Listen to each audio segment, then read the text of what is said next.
Beth, come down and help with the sandwiches, her mother called from downstairs. Beth put down her brush and straightened the cross necklace her father had given her on her 16th birthday. She never took it off, not because of any deep religious feeling, but because it pleased him. And pleasing Robert Anderson was something everyone in Pineville aimed to do.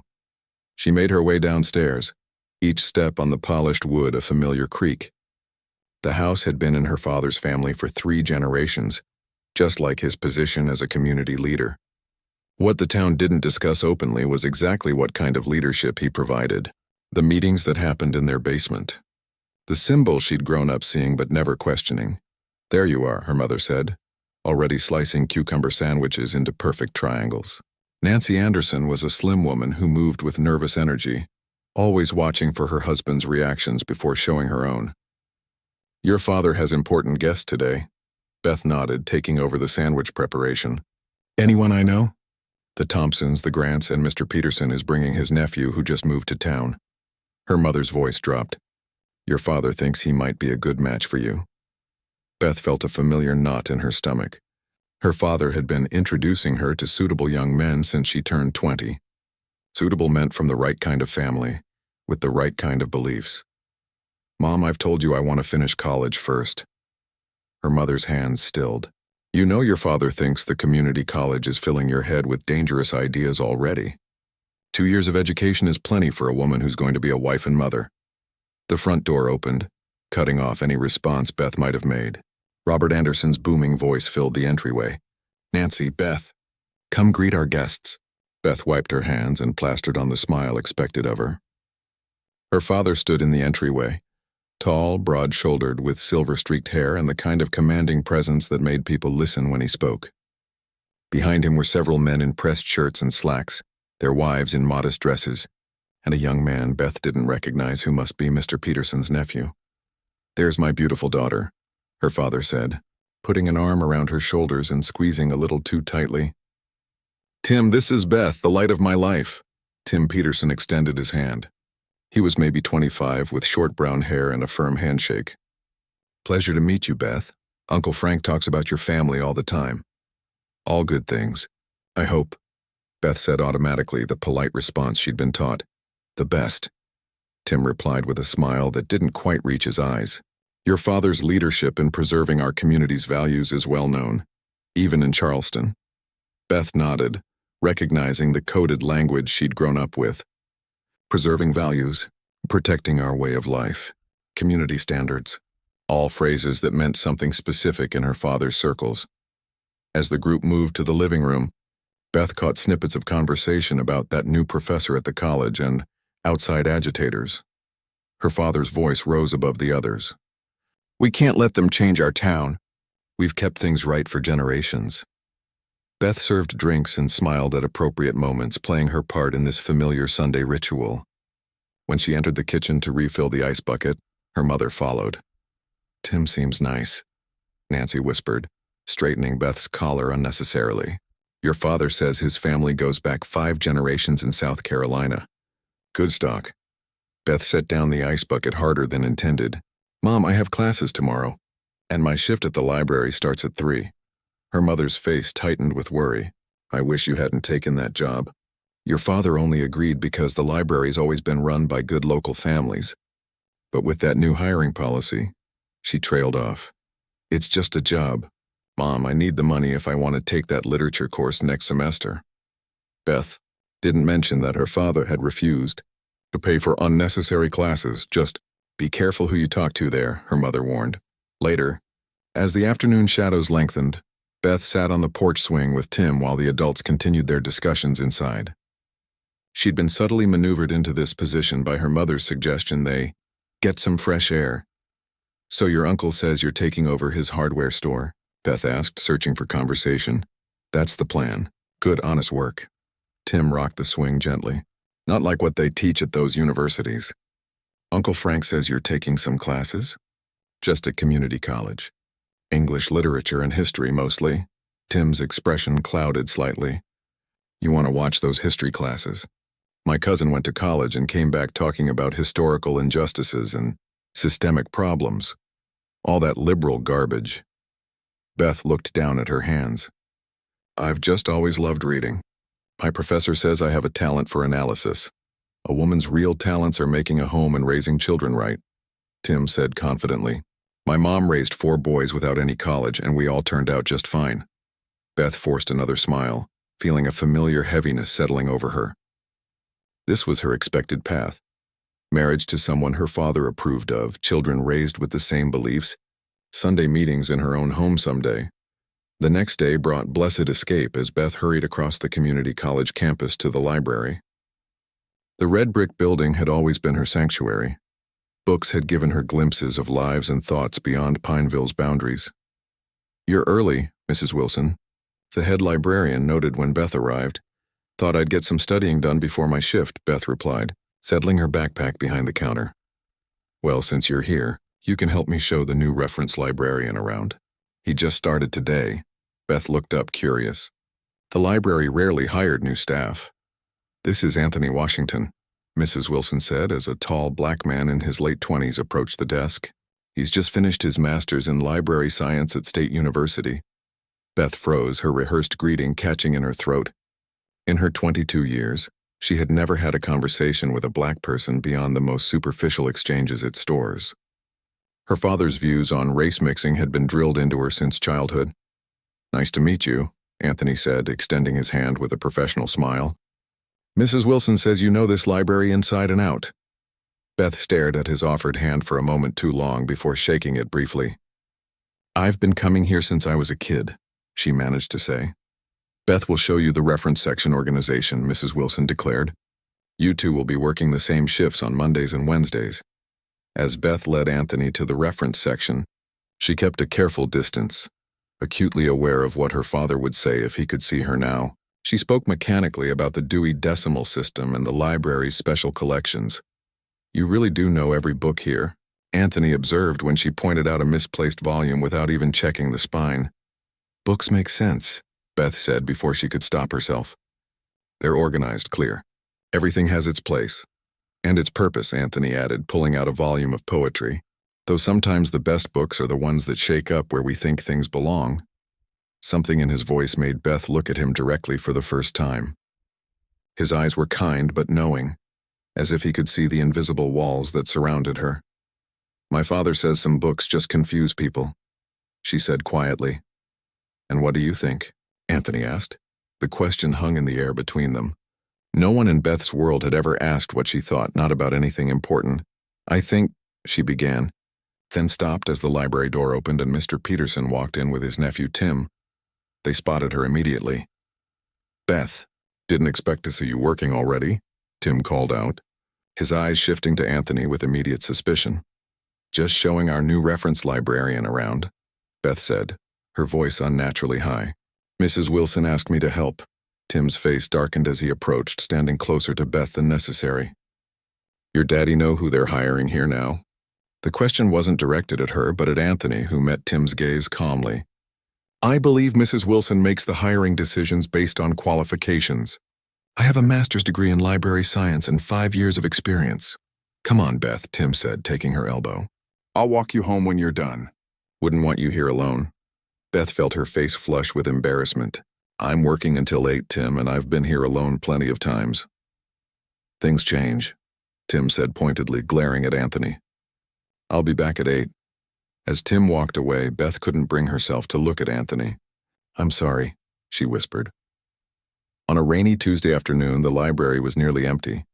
Beth sat at the main desk organizing return cards while Anthony shelved books in the reference section. The gentle patter of rain against windows created a peaceful backdrop to their separate tasks. "You don't have to be afraid to talk to me, you know," Anthony said suddenly, breaking the silence as he approached the desk with a stack of history texts. Beth looked up, startled. "I'm not afraid."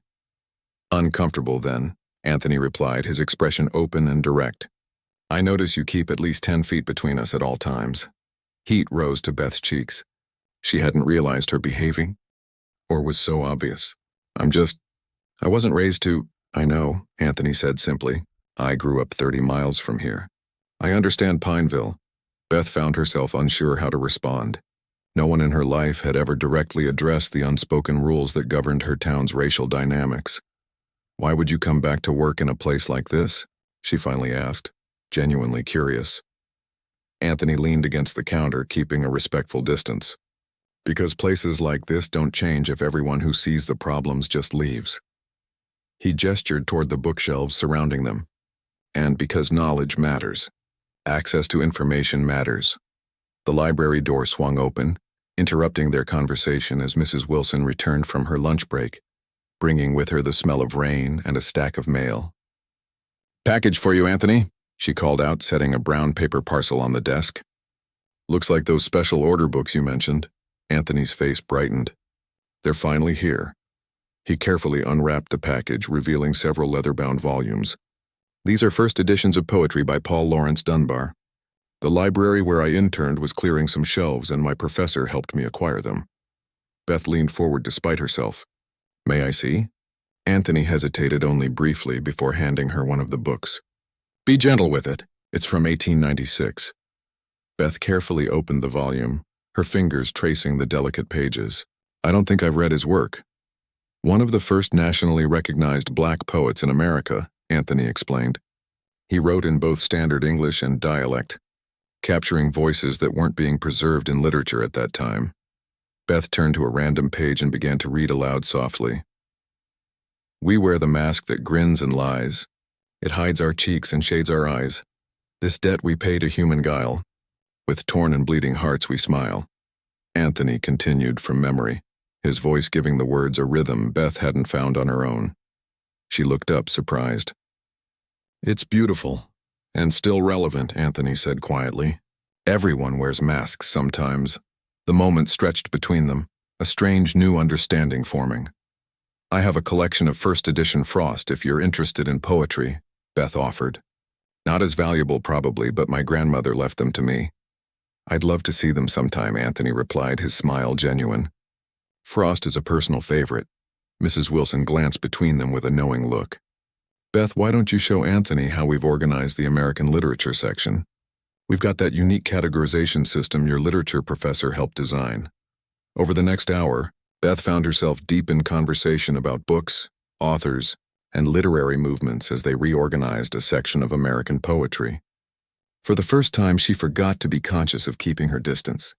"You really know your literature," Anthony commented as Beth explained the difference between transcendentalist and romantic poetry traditions. "I love it," Beth admitted. "My professor says I should apply to the state university for their English program after community college." She stopped abruptly, remembering her father's firm stance against her continuing education. "But," Anthony prompted. Beth shrugged, shelving another book. "Family expectations." Anthony nodded, understanding without needing further explanation. Sometimes the hardest part of growing up is figuring out which expectations are others and which are truly your own. The conversation shifted to their favorite books. Beth was surprised to discover they shared a passion for 19th century literature, particularly the works of lesser-known women writers. "Have you read Frances Harper?" Anthony asked, pulling a thin volume from his bag. She was writing at the same time as the Brontes, but from a completely different perspective. "I don't think so," Beth replied, accepting the book hesitantly. "Borrow it," Anthony encouraged. "I think you'll find her voice interesting." Beth glanced at the door, then slipped the book into her bag. "I'll return it next week." Over the following days, Beth found herself stealing moments to read Harper's work, hiding the book beneath her mattress, a habit she'd developed as a teenager when her father had thrown away a copy of To Kill a Mockingbird he'd found in her room. The stories transported her, offering perspectives she'd never encountered in her sheltered education. The next Monday, Beth arrived early for her shift, eager to discuss the book with Anthony. He was already there, sorting through a cart of returns. "I finished it," she said by way of greeting. Her description of living between two worlds. "I've never read anything like it." Anthony's face lit up with genuine pleasure. "What part spoke to you most?" "The poem about carrying dual identities," Beth replied. "How you present one face to the world while keeping your true self hidden." She hesitated. "It made me think about things." "Our library has a small but good collection of Harlem Renaissance writers," Anthony mentioned casually. "They're not in the main section, though. Mrs. Wilson keeps them in the special collections room." Beth's curiosity was piqued. Could we look at them? After hours? Anthony suggested. I've got permission to catalog the special collections this week. You could help if you're interested. The invitation, hung in the air between them, innocent on its surface, but representing a significant boundary crossing in Beth's world. I'd have to tell my parents I'm working late, she said. Slowly. It's just books, Anthony reminded her gently. Just knowledge.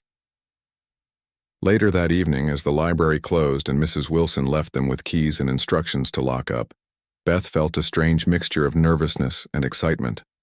She had called home, telling her mother she needed to help with inventory.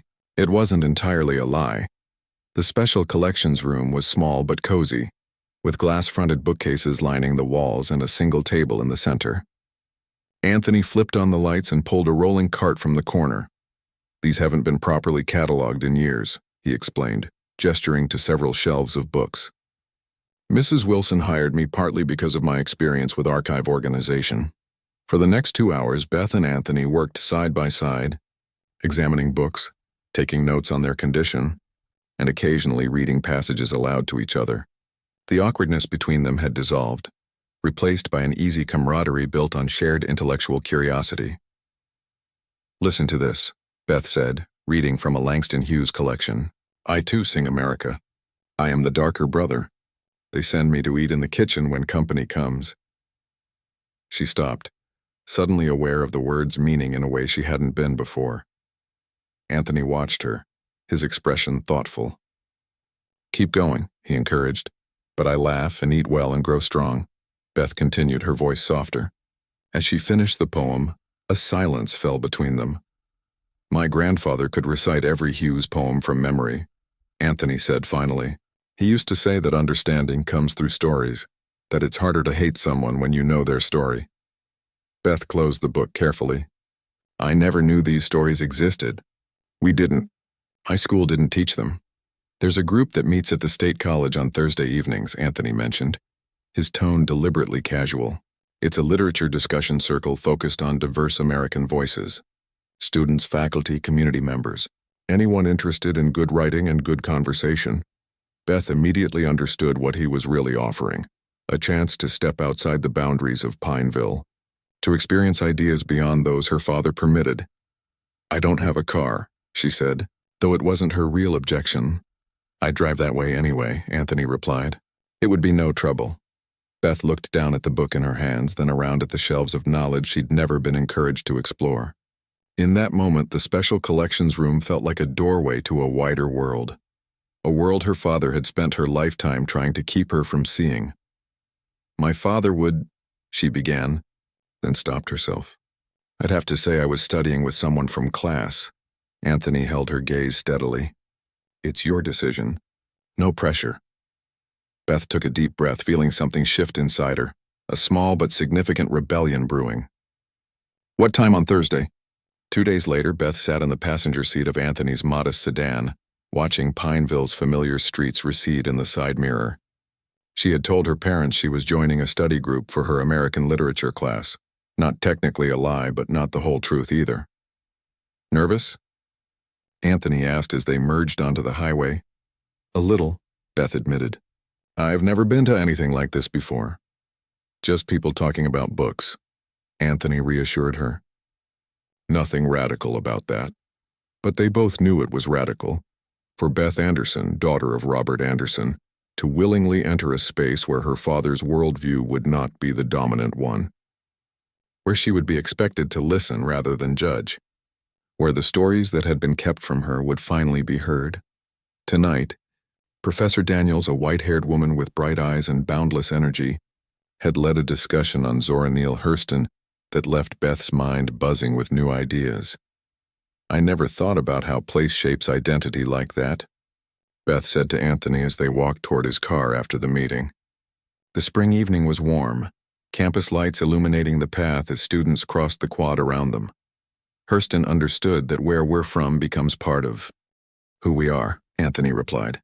But she also knew we don't have to be limited by it. Beth glanced at her watch and frowned. It's already 9:30. My mom will be worried. I'll get you home quickly, Anthony promised, unlocking his car. Did you tell them you were studying again? Beth nodded, sliding into the passenger seat. The lie had become easier with repetition, though it weighed on her conscience. My father thinks I've joined a very dedicated American literature study group. Well, you have, Anthony pointed out with a small smile. Just not the kind he imagines. As they drove through the darkness toward Pineville, Beth found herself relaxing in Anthony's company. Their conversations flowed easily now, ranging from books to music to their dreams for the future. Have you thought more about applying to state for the fall semester? Anthony asked, keeping his eyes on the road. Beth sighed. Every day. But the application deadline is next week and I still haven't found a way to tell my parents. You're 22. Beth, you don't need their permission. You don't understand how things work in my family, she said quietly. My father has expectations. Walking away from those isn't simple. Anthony was silent for a moment. What do you want for your life, Beth? Not what your father wants. What do you want? The question hung in the air between them. Beth stared out the window at the passing darkness, seeing her reflection in the glass. 3 months ago, she wouldn't have even understood the question. Now it consumed her thoughts. I want to study literature, she said finally. I want to read books that challenge me and make me think. She hesitated, then continued more softly. I want to make my own choices. Anthony reached across the console, his hand hovering briefly before gently covering hers. It was the first time he had touched her since their initial handshake at the library. Then apply, he said simply. Just fill out the application. You don't have to submit it until you're ready. Beth didn't pull her hand away. The warmth of his touch felt right in a way she couldn't explain, or didn't want to examine too closely. I'll help you, Anthony continued.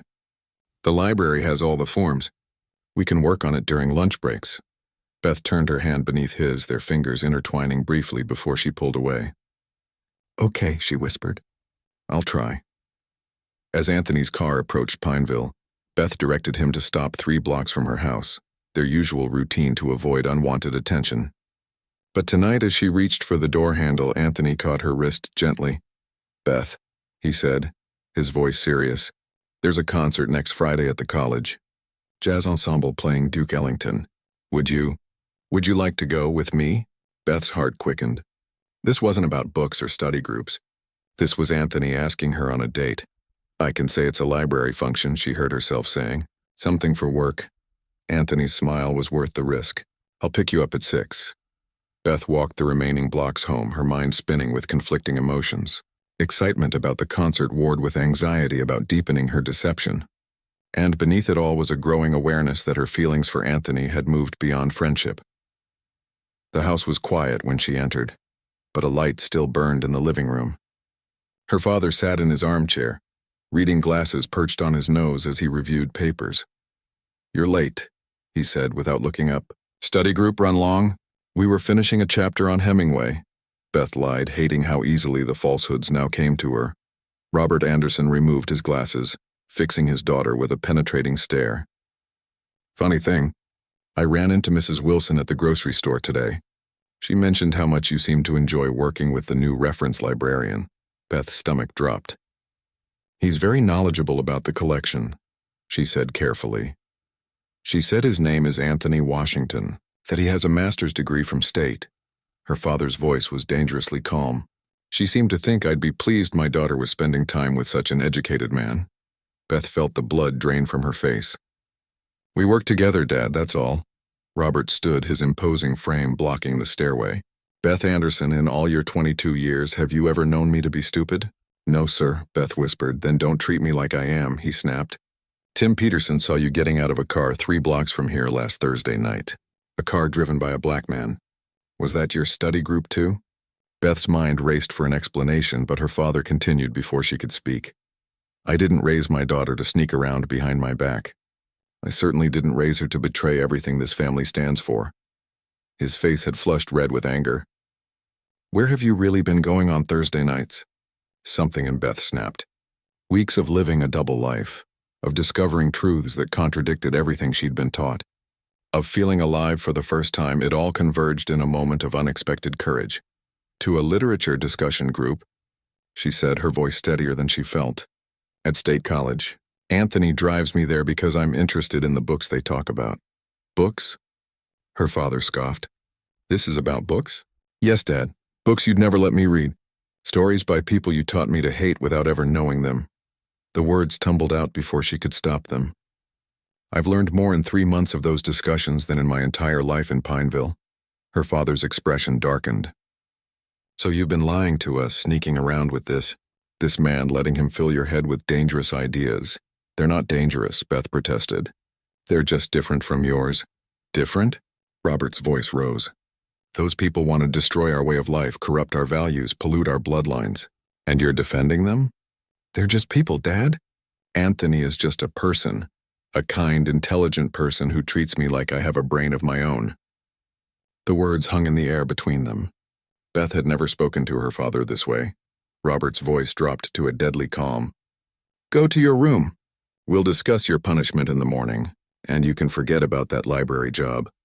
You won't be seeing this Anthony again. Beth stood her ground, surprising them both. I'm 22 years old. You can't stop me from working or choosing my own friends. As long as you live under my roof, you'll live by my rules, her father countered. And the first rule is loyalty to family. Is that what your Thursday night meetings in the basement are about? Family? Beth challenged. Or is it about hating people you've never even tried to know? Her father's face contorted with rage. Go to your room now, or I swear to God, Beth. Robert? Her mother appeared on the stairs in her nightgown, face creased with worry. What's happening? Your daughter has been lying to us, Robert said coldly. Sneaking around with that new black librarian, going to meetings at the college, filling her head with liberal garbage. Nancy's hand flew to her mouth. Beth, is this true? Beth looked between her parents, her father's rigid anger, her mother's fearful confusion. The weight of 22 years of obedience pressed against the newfound freedom of the past 3 months. Yes, she said quietly. And I'm not going to stop. The discussions, the books, Anthony, they've shown me there's a whole world beyond what you've let me see. Then you can go live in that world, her father declared. No daughter of mine will betray everything I stand for under my own roof. Robert, Nancy gasped. She has a choice to make, Robert continued, his voice hard. Break off all contact with this man and these college people, or pack her bags. Beth felt strangely calm as the ultimatum hung in the air. 3 months ago, the threat would have terrified her into submission. Now it felt almost like release. I'll pack tonight, she said quietly. Her mother began to cry. Beth, please, you don't know what you're doing. I do, Mom, Beth replied, her voice steady despite the tears gathering in her eyes. For the first time, I really do. She moved past her father, who stood rigid with shock at her defiance, and climbed the stairs to her childhood bedroom. As she pulled a suitcase from her closet, her hands trembled, but her resolve didn't waver. The next morning, Beth called Anthony from the payphone at the bus station, her voice shaking as she explained what had happened. I'll come get you, he said immediately. No, Beth insisted. My father's furious. It's not safe. Where will you go? The concern in Anthony's voice made her throat tighten. Beth looked around at the dingy bus station at the small suitcase containing the pieces of her life she'd managed to pack. I don't know. There was a pause before Anthony spoke again. My sister Lily has a spare room in her apartment near the college. She's a teaching assistant in the English department. You could stay there until you figure things out. I couldn't impose. It's not imposing, Anthony interrupted gently. It's helping a friend in need. Let me call her and then I'll come pick you up. 2 hours later, Beth sat in Lily Washington's small but tidy apartment, a cup of tea growing cold in her hands as she recounted the previous night's confrontation. Lily, who shared her brother's kind eyes and thoughtful manner, listened without judgment. You're welcome to stay as long as you need. Lily, aid when Beth finished her story. The spare room is yours. I don't know how to thank you, Beth said, overwhelmed by the kindness of these people her father had taught her to fear. You don't need to thank me, Lily replied simply. Just don't give up on your education. Fill out that application to state. Later, as Beth unpacked her meager belongings in the spare room, Anthony appeared in the doorway. You okay? He asked softly. Beth looked up at him, this man who had inadvertently changed the course of her life. No, she admitted, but I think I will be. Anthony nodded, understanding in his eyes. For what it's worth, what you did took incredible courage. Or incredible stupidity, Beth said with a weak smile. I have no home, no money, and my family thinks I've betrayed them. You have friends, Anthony corrected her. You have your mind, and you have choices now. Real ones. Beth sat on the edge of the unfamiliar bed, the reality of her situation finally sinking in. I'm scared, she whispered. Anthony took a tentative step into the room. That's okay. Fear means you're doing something that matters. Her relationship with Anthony had deepened, moving cautiously from friendship to something more. They attended concerts together, explored local bookshops, and spent long evenings discussing literature on the small balcony of Lily's apartment. Their first kiss had happened on that balcony, under a full moon that seemed to bless their unlikely connection.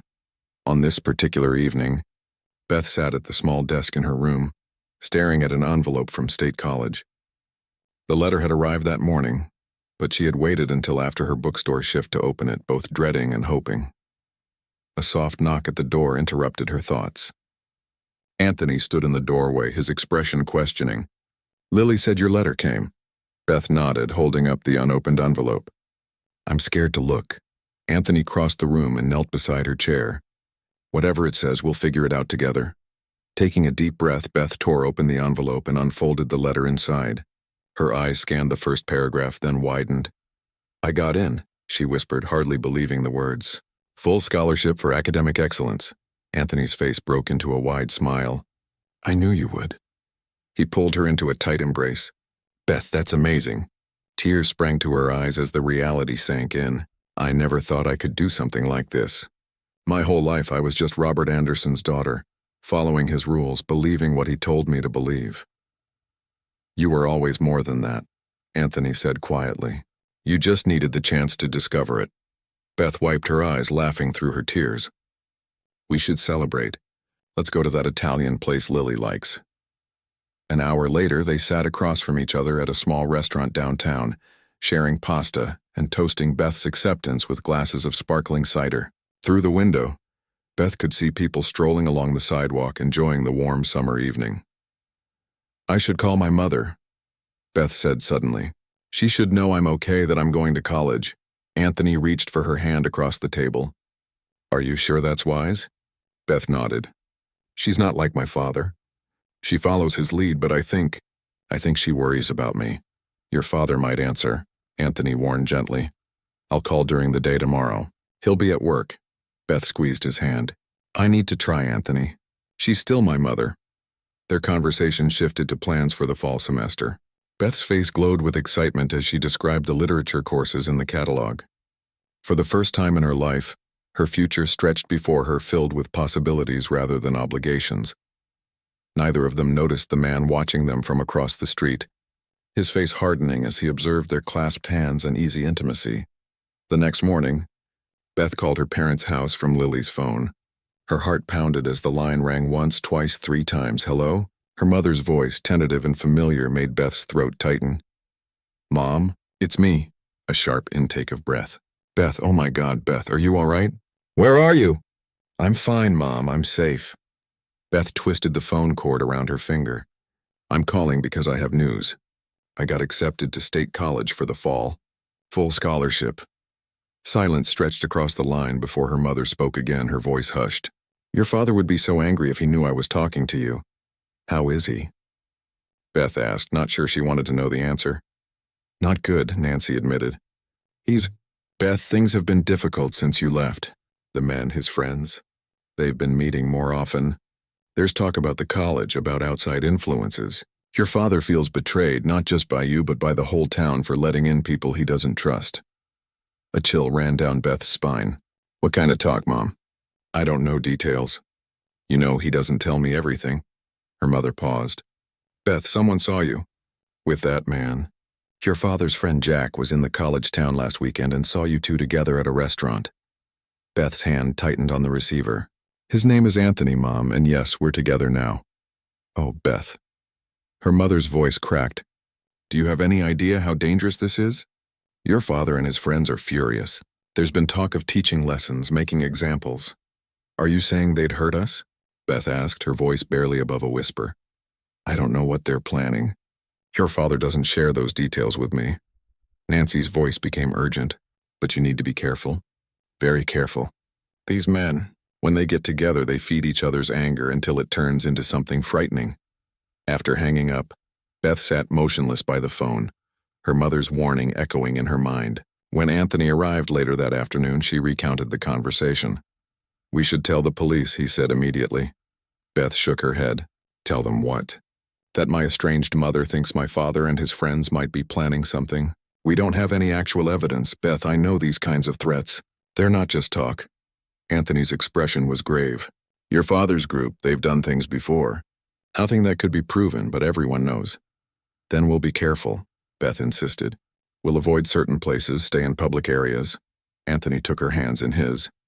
"I don't want you to live in fear." "I'm not afraid," Beth said, though it wasn't entirely true. "I won't let them control my life anymore." For the next week, life continued cautiously.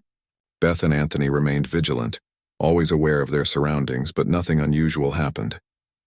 Gradually, the initial fear from her mother's warning began to fade. Then came Tuesday morning. Beth arrived at the college bookstore for her opening shift to find the front window shattered. Inside, books lay scattered across the floor, many torn or damaged. Across one wall, someone had spray-painted 3 large letters that made her blood run cold. KKK. The police arrived within minutes, taking photographs and statements. The store manager, a kind older woman named Mrs. Chen, stood shocked beside Beth. "Who would do such a thing?" Mrs. Chen asked, her voice shaking. Beth remained silent, guilt washing over her. This was because of her relationship with Anthony. Her father's friends were sending a message. That evening, a somber group gathered in Lily's apartment: Beth, Anthony, Lily, and Professor Daniels, who had become a mentor to Beth over the past months. "This isn't random vandalism," Professor Daniels said gravely, "and it likely won't stop here." "The police said there's not much they can do," Lily added. "No witnesses, no evidence linking it to any specific person." Beth stared at her hands. "It's my father's group. My mother warned me they were angry. The question is, what do we do now?" Anthony said, his arm protective around Beth's shoulders. "We could leave," Beth suggested quietly. "Go somewhere else, somewhere they wouldn't follow." "Running won't solve this," Professor Daniels replied firmly. "These kinds of people are emboldened by silence and fear. That's how they've operated for generations." "What's the alternative?" Lily asked. "Confrontation only gives them the conflict they want." Professor Daniels leaned forward, her expression intent. "Documentation, evidence. We need to gather proof of who's behind this and take it to authorities who will act." "The local police won't do anything," Anthony said bitterly. "They've ignored these groups for years." "Then we go above them," Professor Daniels suggested. "FBI has jurisdiction over hate crimes. But we need evidence, names, dates, plans." Beth felt all eyes turn to her. "You want me to spy on my father?" she said flatly. "Not necessarily," Professor Daniels clarified. "But you know names. You know patterns. You have information that could help build a case." Beth stood abruptly, walking to the window. Outside, the summer night was peaceful, stars dotting the sky above the college campus. How had her search for knowledge led to this moment, where she might have to testify against her own father? "I need time to think," she said finally. Later that night, Beth and Anthony sat on the steps outside Lily's apartment building. The warm air carried the scent of nearby flowering trees, a strange contrast to the heaviness of their conversation. "I don't want you involved in this," Anthony said softly. "It's too dangerous." "I'm already involved," Beth replied. "I've been involved my whole life, I just didn't see it." Anthony took her hand, his thumb tracing circles on her palm. "We could leave. Apply to schools in another state. Start fresh." Beth leaned her head against his shoulder. "And let them continue threatening people? Vandalizing businesses? Spreading hate?" She sighed deeply. "I can't run away knowing they'll just target someone else." "What are you thinking of doing?" Anthony asked. Before Beth could answer, Lily burst through the building's front door, her face pale. "You both need to come inside, now." Upstairs, the television in Lily's living room showed a local news reporter standing in front of the college library. Behind her, bright orange flames licked at the night sky. "Arson investigators are on the scene at State College's main library, where a fire broke out approximately 1 hour ago. Firefighters have contained the blaze to the East Wing, which houses the reference section and special collections." Beth felt her knees weaken. The reference section, where Anthony worked. Witnesses report seeing 3 men fleeing the scene shortly before the alarm was raised. Police are investigating possible connections to an incident of vandalism at a college bookstore earlier this week. Anthony's face had hardened into a mask of anger and pain. Those books, irreplaceable collections, first editions, historical documents. Beth thought of the poetry volumes Anthony had shown her, the carefully preserved voices from the past that had opened her eyes to new perspectives. Gone, destroyed by hate. This is my fault, she whispered. No, Anthony said firmly. This is their fault. Men who choose hatred over understanding, destruction over dialogue. Beth straightened, a new resolve forming within her. I need to make a call. In the privacy of her room, Beth dialed her parents' number again. This time she prayed her father would answer. After several rings, his gruff voice came on the line. Anderson residence. Dad, it's me. Beth's voice was steadier than she expected. Silence, then. What do you want? I want you to stop, Beth said simply. The bookstore, the library, I know it's your friends. Maybe even you. You don't know anything, her father replied coldly. You abandoned your family for what, Dad? For books? For knowledge? For treating people as human beings regardless of their skin color? Beth cut in.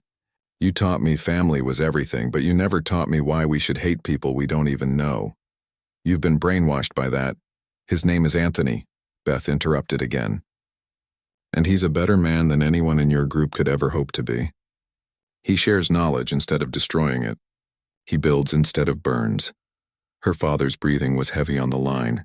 You made your choice, Beth, now live with it. But don't expect me to stand by while people like him corrupt our town, our way of life.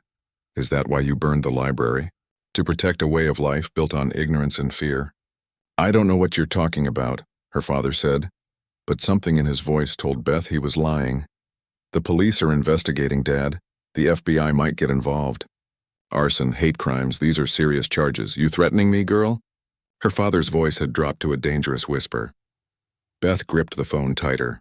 I'm warning you, as your daughter.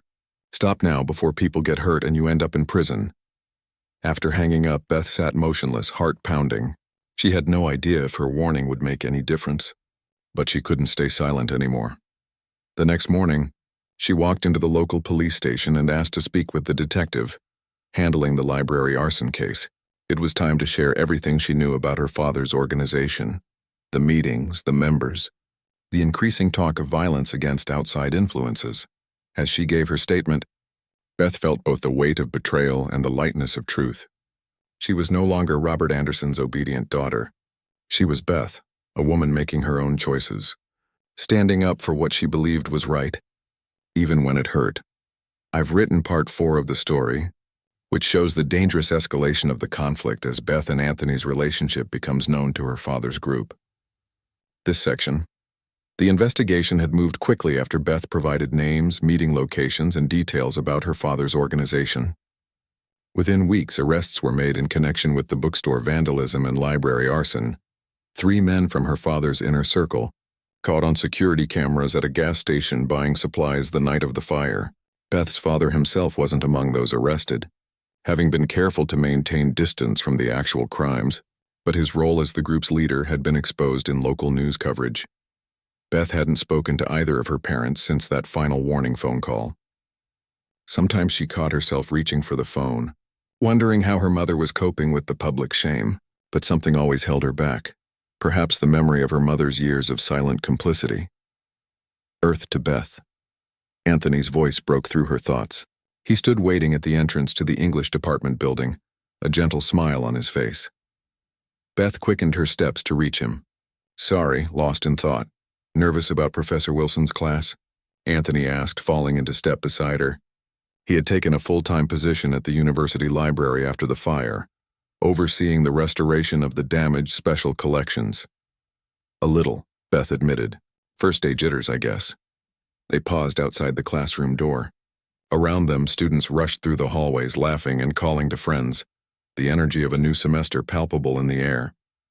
You belong here, Anthony said quietly, seeming to read her thoughts. Remember that. Beth nodded, drawing strength from his confidence in her. I'll see you at lunch. 1 o'clock at the new cafe, Anthony confirmed, giving her hand a quick squeeze before heading toward the library. Beth took a deep breath and entered the classroom, finding a seat near the window. As she arranged her notebook and pens, a shadow fell across her desk. "Is this seat taken?" Beth looked up into the face of a young woman with bright eyes and a hesitant smile. "No, it's free," Beth replied. "I'm Tanya," the woman said, settling into the chair. "First semester English major." Beth: "Same." "Thank goodness," Tanya laughed. "I was afraid I'd be the only new face. Everyone else seems to know each other already."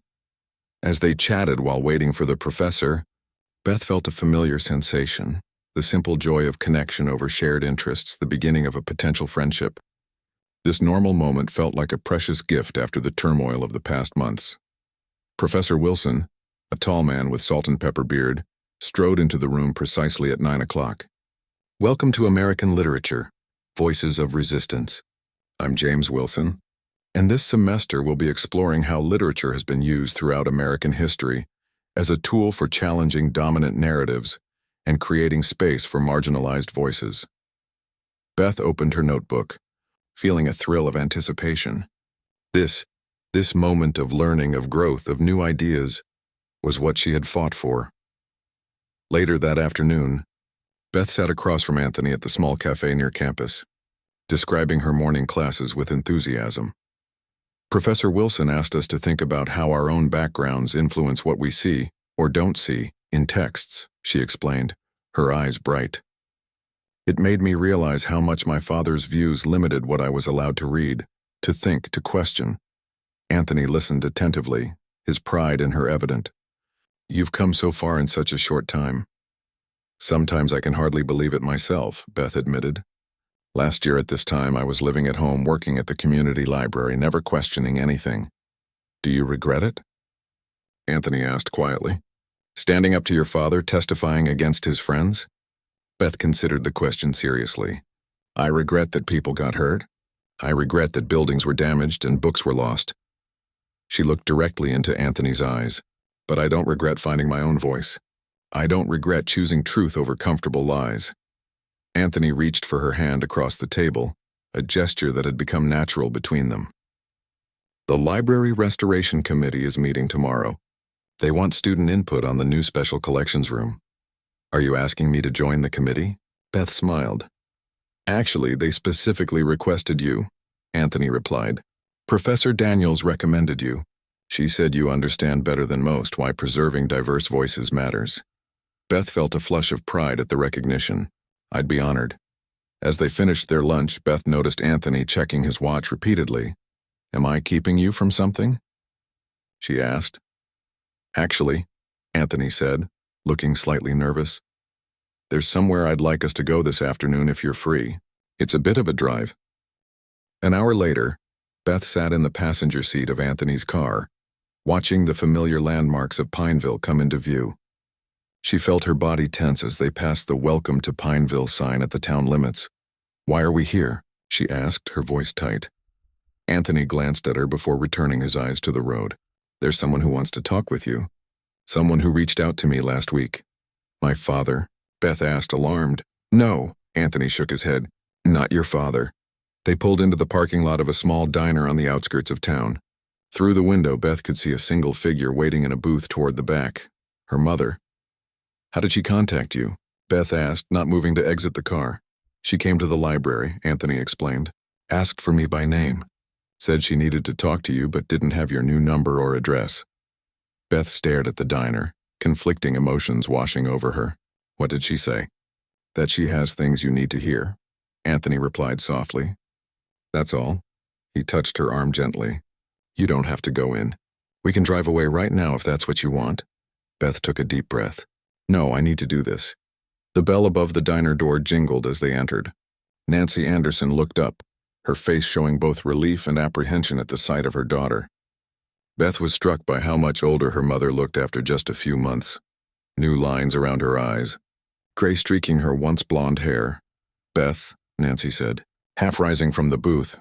"Mom," Beth replied, sliding into the seat across from her. Anthony hesitated and Beth caught his hand. "Please stay." Nancy's eyes darted to Anthony, then back to her daughter as they all settled into the booth. An uncomfortable silence stretched between them until a waitress arrived with coffee. You look well, Nancy finally said. College agrees with you. I'm happy there, Beth replied simply. Nancy nodded, hands wrapped tightly around her coffee mug. I've left your father, she said abruptly. Beth couldn't hide her shock. What, when? 3 weeks ago, her mother replied. After the trial, after his friends were sentenced. Something in him changed. Or maybe I finally saw what was always there. She looked down at her hands. The anger, the hatred, it consumed him. He blamed you for everything. Said you had betrayed the family. Betrayed him? I'm sorry, Beth said quietly, though she wasn't entirely sure what she was apologizing for. Don't be, her mother said firmly, surprising Beth with her conviction. You did what I never had the courage to do.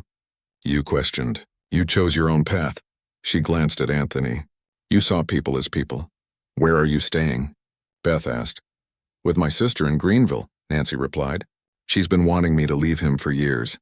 A ghost of a smile touched her lips. Turns out I'm not as alone as I thought I would be. And Dad? Beth couldn't help asking. Nancy's expression hardened slightly. Still in the house. Still holding his meetings, though many people have distanced themselves after the arrests. The organization is fracturing without his top lieutenants. Beth absorbed this information, trying to imagine her father alone in the big house, his influence diminishing. I didn't come to talk about him, Nancy continued. I came because I owe you an apology, Beth. I should have protected you from his hatred. I should have shown you there were other ways to see the world. Her voice cracked slightly. I failed you as a mother. You didn't fail me, Beth said softly. You were trapped in his world too. But I chose to stay year after year, Nancy insisted. I chose silence over truth, comfort over courage. Anthony, who had been quietly observing, spoke for the first time. Sometimes it takes seeing someone else's courage to find our own. Nancy looked at him directly, really seeing him perhaps for the first time. Thank you for being there for my daughter when her family wasn't. Their conversation continued over lunch, awkward at first, but gradually easing into something almost comfortable. Nancy asked about Beth's classes, listened with genuine interest to her descriptions of campus life. She even addressed occasional questions to Anthony about his work at the library, his studies, his family. As they prepared to leave, Nancy reached across the table and took Beth's hand. I'd like to see you again if you're willing. Maybe visit you at college someday. Beth felt tears prick her eyes. I'd like that too. Outside in the parking lot, as Nancy prepared to drive back to Greenville, she hesitated before getting into her car. There's one more thing you should know, she said quietly. Your father has been asking about you. Beth stiffened. What about me? Just how you are. If you're okay. Nancy looked uncomfortable. I think in his own way he misses you. He hasn't called me, Beth pointed out. Pride, her mother replied simply. It's always been his weakness. Beth stood silently, processing this information as her mother drove away. Anthony's arm slipped around her waist, a steady presence beside her. You okay? He asked. I think so, Beth said slowly. I never expected her to leave him. People can surprise us, Anthony said. Sometimes even themselves. 6 months later, on a bright spring afternoon, Beth sat on a bench in the campus quad, reviewing notes for her American literature final. Her first year of college was drawing to a close, a year that had transformed her in ways she was still discovering. Her phone buzzed with a text message. Expecting Anthony, she was startled to see her father's name on the screen, the first direct communication she had received from him since that final warning call almost a year ago. The message was brief. Your mother says you're doing well in school. I'm glad. Beth stared at the phone, emotions swirling within her. After a moment, another text appeared.